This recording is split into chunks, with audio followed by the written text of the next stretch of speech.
नमस्कार दोस्तों, आप देख रहे हैं 4 PM महाराष्ट्र और मैं हूं मयूर परीख। शरद पवार ने तो अपनी रणनीति बना ली है। आने वाले दिनों में वो दिल्ली यानी कि संसद से लेके सड़क तक क्या करने वाले हैं उसकी रूपरेखा तय कर ली है और सार्वजनिक भी कर दी है। जयंत पाटिल ने इसका खुलासा किया। लेकिन अजीत पवार आखिर क्या करने जा रहे हैं?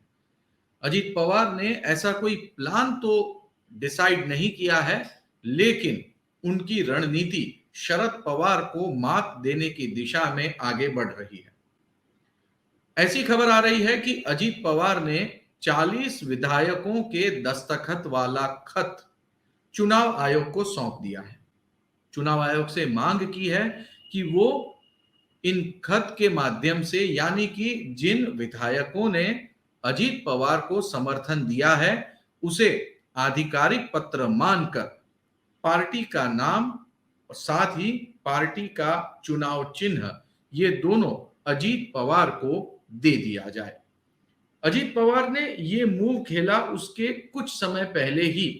शरद पवार ने भी कानूनी लड़ाई के लिए अपनी तैयारी पहले ही पूरी कर ली थी। उन्होंने केविएट दाखिल कर दी।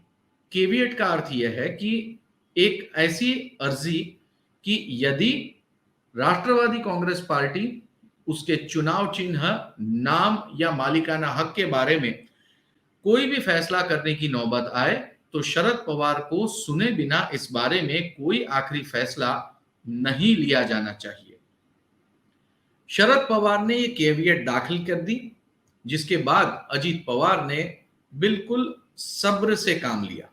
उन्होंने सबसे पहले मंच पर तमाम विधायकों की हाजिरी है या नहीं ये देख लिया, साथ ही उसके वीडियोग्राफ निकाल लिए।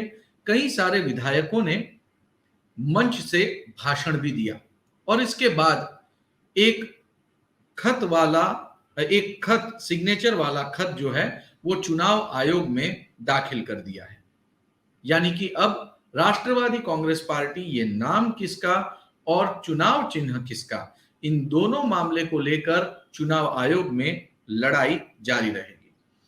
इस पूरे मामले में आगे बहुत ही रोचक ट्विस्ट एंड टर्न्स आएंगे।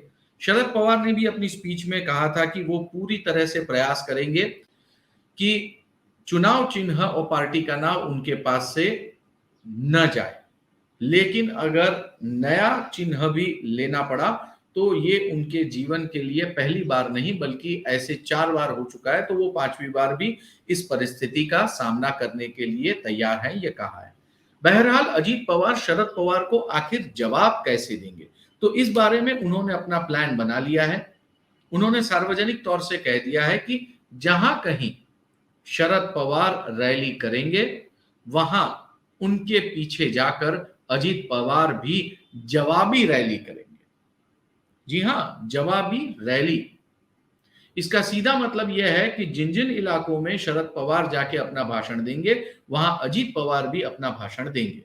इसी के साथ उन्होंने एक बहुत बड़ी बात यह कह दी है कि वो सहकार क्षेत्र, कृषि और लोगों को मदद मिले ऐसी योजनाएं लागू करने के लिए लगातार प्रयत्नशील रहेंगे। अपनी स्पीच में उन्होंने कहा कि अलग अलग इलाकों में जहां पानी की समस्या है वहां पे पानी कैसे पहुंचाया जाए, जहां बिजली की समस्या है, कृषि को लेकर केले बेचने की समस्या है या फिर प्याज सस्ते बिक रहे हैं वो समस्या है, ये सारी समस्याएं वो एक एक करके सुलझाने का प्रयत्न करेंगे।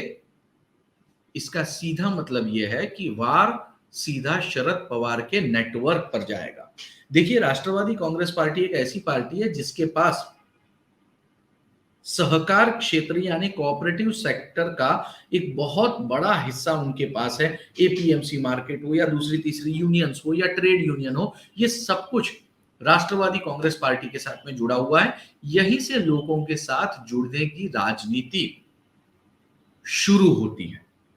अब जब ये राजनीति में शरद पवार माहिर हैं तो अजीत पवार इसी राजनीति में उन्हें मात देना चाहते हैं और इसीलिए उन्होंने मंच से खुली घोषणा कर दी है कि वो सहकार क्षेत्र में लोगों को हेल्प करने की कोशिश करेंगे।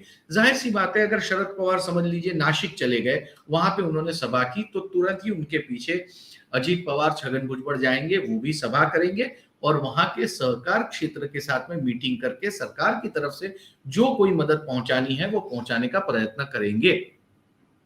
यानी कि शह और मात, इसका खेल जो है वो चाचा और भतीजे के बीच में कहीं ना कहीं शुरू हो गया है, ये हम कह सकते हैं। इसके अलावा अजीत पवार ने जो अपनी रणनीति बनाई है उसमें यह कहा है कि हमारे पास बहुत बड़ी लार्जर स्पेस है यंग लोगों को आगे लाने के लिए।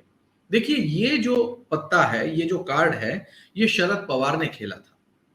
शरद पवार ने बताया था कि मैं यंगस्टर्स के ऊपर भरोसा करता हूं और चूंकि इतने सारे एमएलएस गए हैं तो नईयों को आगे आने की मौका है, नया नेतृत्व आएगा, नए लोग आगे आएंगे।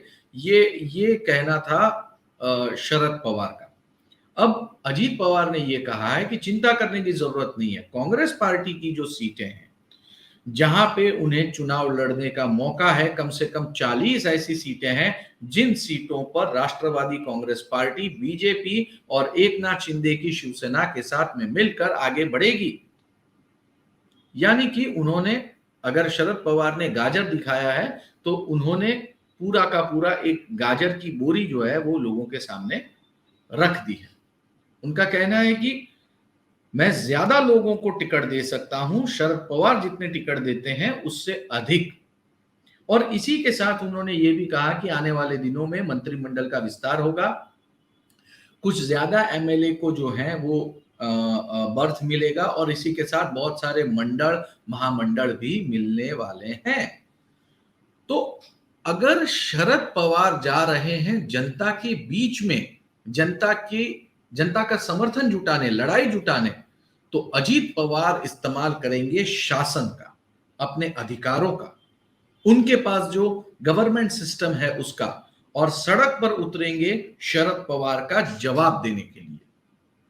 यह है अजीत पवार की रणनीति शरद पवार के खिलाफ।